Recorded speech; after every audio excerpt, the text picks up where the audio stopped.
Thanks, Claude. Excited to get game week going, game week prep. Camp kind of came to end last week for us. I thought we had a really good football camp in terms of physicality, practice, enduring the heat. Really pleased with how hard our guys have worked and strained. It's not easy to be a football player in the fall because you don't get to do much but practice every day for 3 and 4 hours in the heat, and school's not here, people aren't on campus, and all that's changed now. So I'm pleased with what our guys have done up to this point. We're certainly not completely ready for Oregon. We shouldn't be. We've got other things to do to get ready for it. We've got a lot of situational football to get ready for, but I'm pleased with where we are, and it's time to lock in and finish up the prep. We got started last week, probably a little bit Wednesday, a little bit Thursday, and then all in Friday, Saturday, Sunday off, and then getting back to the grind today for the players. So we know we've got a really good program. Mario Cristobal's a good friend of mine, and he's done a great job recruiting players to Oregon, and Dan has taken those guys and watching what they did in the spring game and knowing the intensity and the organization that Dan has and the leadership. They're going to be a hell of a team, and they've got a lot of good football players on their team. So that I'll open it up. You raise your hand, we get a floor microphone to you. Kirby, before you hired Dan as your promoted Dan as your defensive coordinator, you mentioned that he'd done some out-of-the-box things that impressed you. And as long as you were a defensive coordinator, I wonder what would be out of the box, because I can't imagine there weren't many things you hadn't seen before you promoted Dan. But what are some of the things that make him, such an effective coach, and why you think Oregon, sought him out to coach their program? Well, I think the first part of that is I had a great relationship with Dan when he worked at the University of Alabama, and had a lot of respect for the way he went about his job. He didn't try to be somebody he wasn't. He didn't try to impress people. He just worked, and he grinded, and he really did a good job of just doing what you asked him to do. And I always thought he would be successful. He helped recruit while he was there, and when we had a job come open, it was I think Kevin Sherry ended up leaving, and it ended up being a no-brainer for us to bring Dan in, because I knew the value he had, number one, of knowledge, number two, of being around me. I was very comfortable with him, and he had more experience.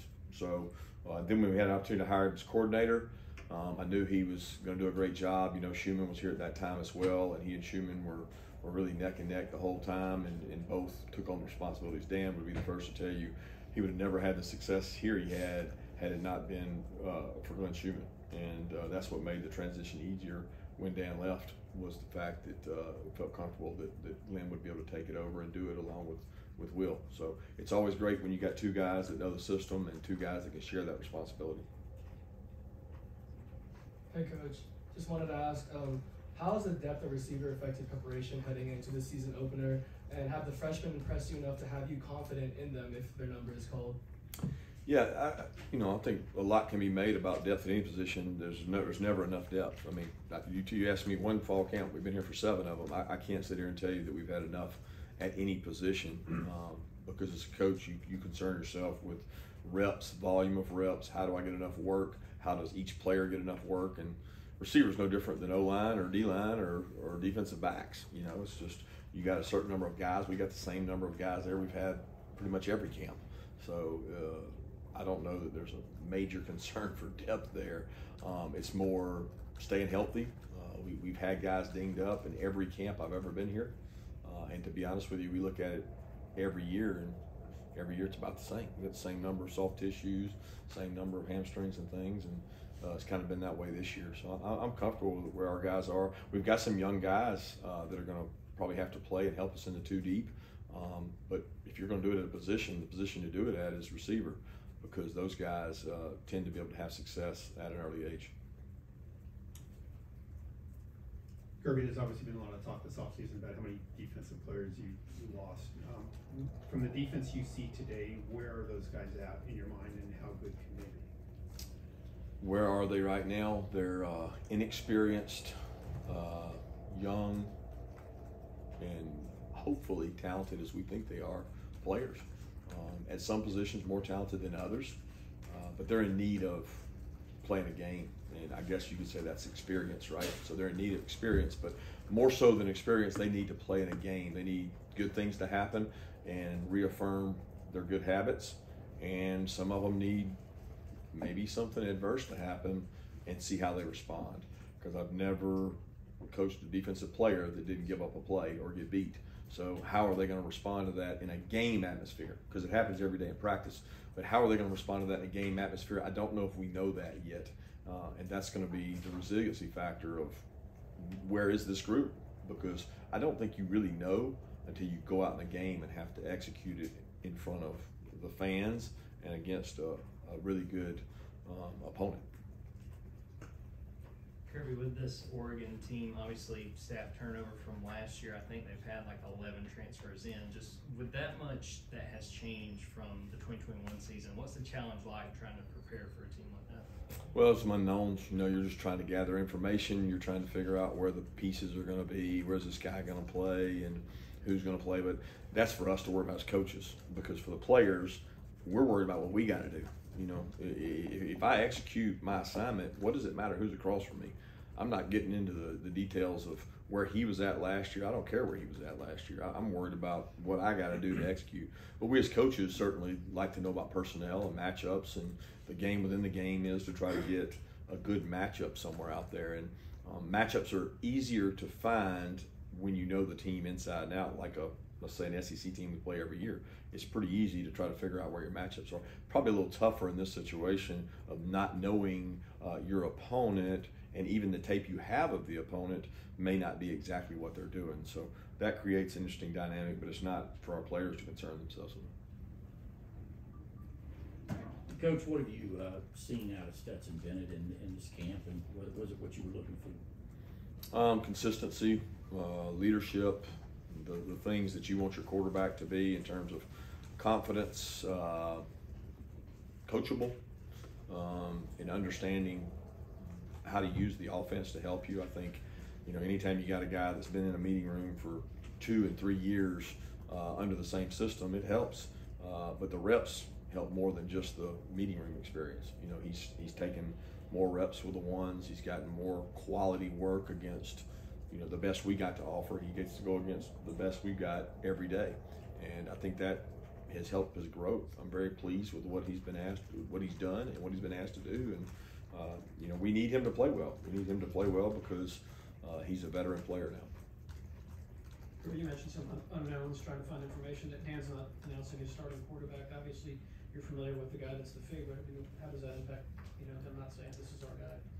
That really doesn't impact anything for us. I mean, I know who the quarterback's going to be, so I'm not worried about that.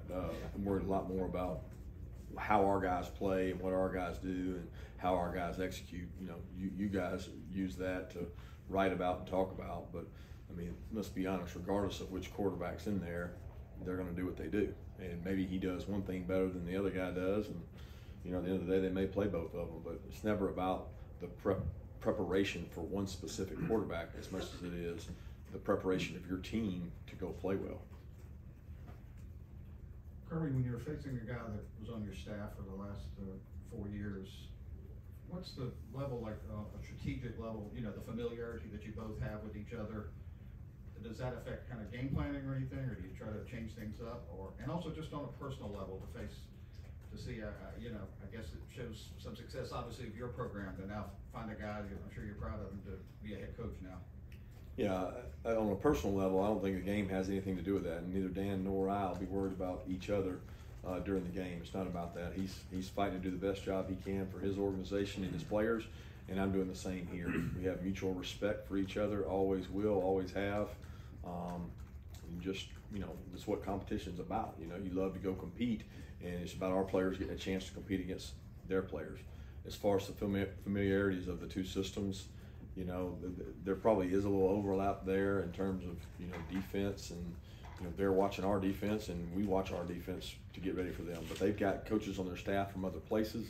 We've gone out and looked at the history of their other defensive coaches for ideas and things they've done at other places. And at the end of the day, it's about how you execute. It's not about X's and O's. It's about who's got the best players and do the best players play the best in the biggest moments.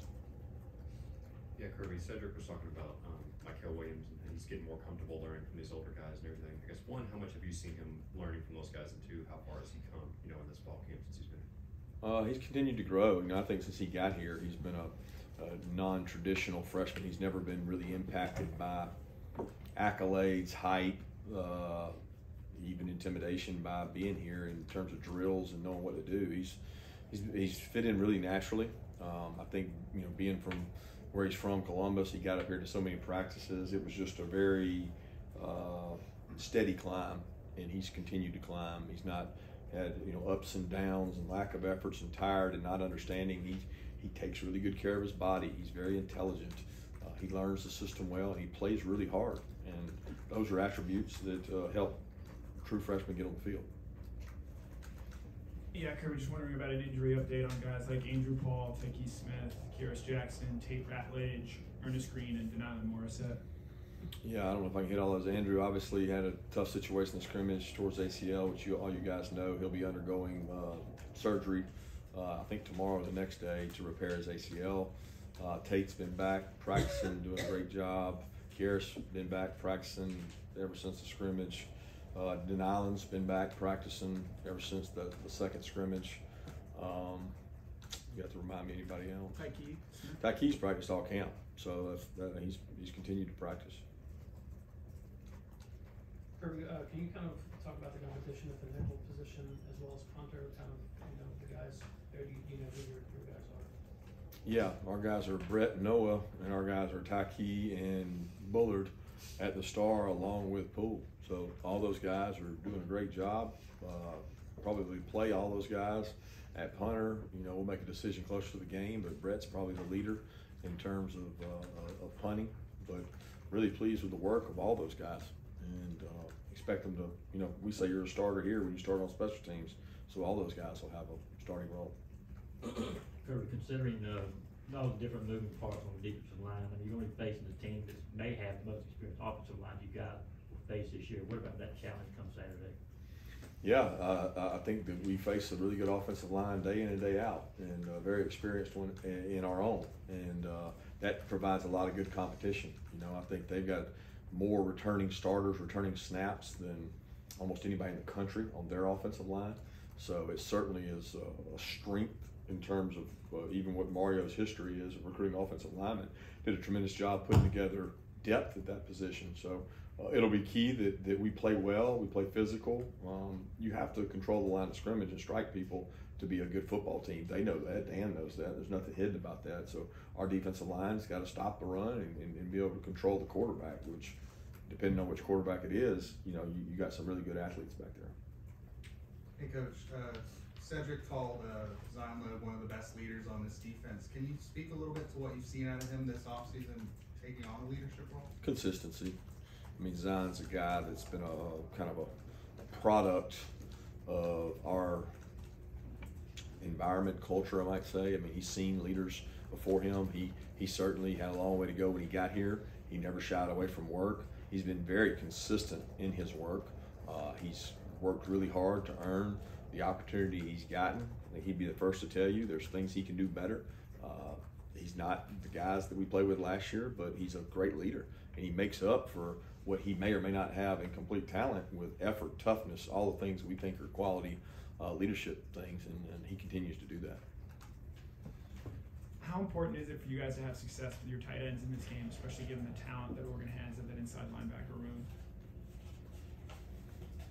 I don't know the relative question to what does the tight end success have to do with their inside linebacker success? Well, just the matchup there between the two, and how important is it for your tight ends to win that respective matchup? Again, I don't know how much they'll be matched up on those guys. Those guys are inside, and the tight ends are outside. So I don't usually look at it as a matchup between tight ends and inside backers.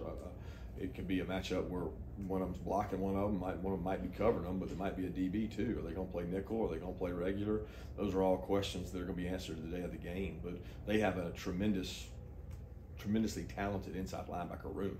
Both two kids we recruited here and tried to get here, and we had some pretty good inside linebackers when they decided to come, and we felt strongly enough they were good enough to come here and play. So they're talented. Our tight ends are really good football players. They're conscientious. They They work hard. That we need them to be successful regardless of who we play, because they're good players, and good players got to play well. But I think it'd be misleading to think that there's like this kind of like matchup where it's this guy against this guy, because I don't foresee that.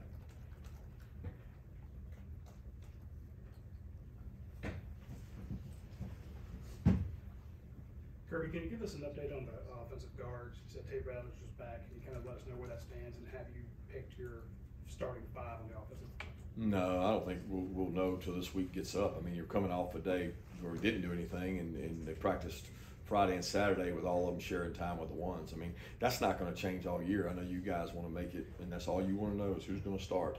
But there's a group of guys there between Devin, Jared, Tate, and Trust that all roll through there. Micah gets reps, Dylan gets reps, and Warren Erickson's reps on the guard. So it's not a matter of, okay, it's going to be these two guys. It's going to be the guys that play the best and who practice the best. And right now we haven't made the decision of who's going to take the first snap so that everybody can talk about who took the first snap. We're going to look at it and say, okay, who's playing the best in the game and gives us the best opportunity. Kirby, I've got a non-starter question, I guess. Captains, how do you guys decide the captains? I know last year you had like 18 different game captains. I think only 4 of them are back. And then as far as the leadership council, has that been a consistent in terms of the process, or have you done anything different with either of those two areas? No, we pick game captains by week, and it usually has to do with who we think can affect the team, or who maybe that week has to have the best leadership role. I mean, we played South Carolina, and Channing Tindall was a captain because he's from South Carolina, and it would mean more to him, and being from that state. I mean, there's no rhyme or reason. It usually has something to do with who do the coaching staff, strength staff, player development staff think will impact that game the most. But everybody's a leader every game, right? You got a right to say whatever you feel like saying. So it usually comes from, for the first game, off-season workouts and camp, kind of who had the camp and who was the guy that everybody could count on to be there on that day that's 100 degrees and you're practicing for the 15th time. So we don't base it on a whole lot early. We base it on the fact that you're a good leader and everybody has an opportunity to lead. So that's usually, I don't remember the second part of the question. The leadership council. Yeah, the leadership council really was, we've done it every year we've been here, but we didn't do it since the Cincinnati game. It's been more of our skull sessions have been the emphasis, and spending time with each other and kind of all sharing in that responsibility and not making it like it's an isolated group. I still rely on leaders to make some decisions, and we have guys that we kind of consider that, but it's not a designated leadership council. 2 more questions? You said before you like playing in this game, the Chick-Fil-A kickoff game. Can you just talk about why that is? And do you even have an opportunity with the craziness going on in college football reconfiguration to visit whether you want to get Oregon on a future schedule and maybe go out there to Autzen Stadium? Yeah, I love playing in this game because, number one, it's in Atlanta. Number two, I like playing in it because I think they do a tremendous job. It's an unbelievable venue. Your hope is you're back in the stadium and you've gotten a chance to play in it once already when it comes to the SEC championship game. So that has a lot to do with it, but just in general, I think playing a big-time opponent opening, whether that's home and home, whether that's neutral sites, that I just think it fires up your fan base, it fires up your off-season workouts, and some people do it, the second game of the year. To me, it's a great opportunity to go out and schedule opponents that get your fan base and your team excited to play. So that's, when we scheduled this one a while back, we knew the kind of team that Oregon was going to have, and we expect to have that same kind of team, so it makes for a great matchup. A couple more special teams questions, Coach. As far as consistency, you're seeing at kicker right now, just kind of what you've seen from there. And also with Andrew Paul's injury, does that at all give you pause maybe to use Kenny as much as a kickoff returner? Not really. We've kind of had our kickoff return guys lined up as far as who we think are going to do it all along. So it hasn't included Kenny because Kenny was one of the primary backs where last year he was sharing that load. But he's still a kickoff return weapon and a guy that we can use when we need to. But the kicking has been, Pod's done a great job. Pod's been very consistent in terms of he comes to work every day. He has a routine he believes in. He and Zerk are battling for the kickoff spot. He'll probably be the field goal guy. barring anything happening between now and then. But very pleased with Pod's focus and his consistency. Really, all the specialists, they have a unique group and they kind of work on a different schedule than us a lot of times, and I'm very pleased with where they are. Thank you. Kurt.